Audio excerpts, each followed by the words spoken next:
ஓடும் இன்னும் ஒரு 3 மணி நேரம் நல்லா இருக்கும். 3 மணி நேரத்தில் பிடிச்சிக்க வேண்டியதான்.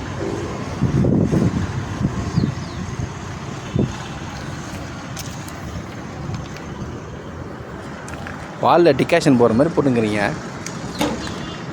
மாட்டிக்கிச்சு போகிறேன் அந்த கம்மியில் மாட்டிருக்கேன்.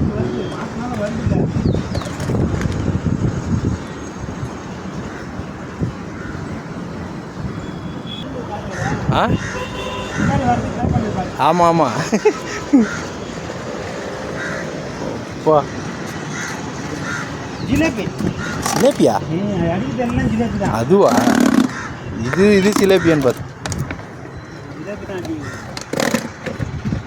ஜிலேபி பிடிக்க ஆரம்பிச்சதுன்னா ஜிலேபி பிடிக்குது. பிடிக்க ஆரம்பிச்சுன்னா ஆனால் அது அகலம் வச்சேன். எப்படி இது உள்ளே போகுது? இவ்வளோ பர்சன்ட் உள்ளே போகுது. ஓ வரல.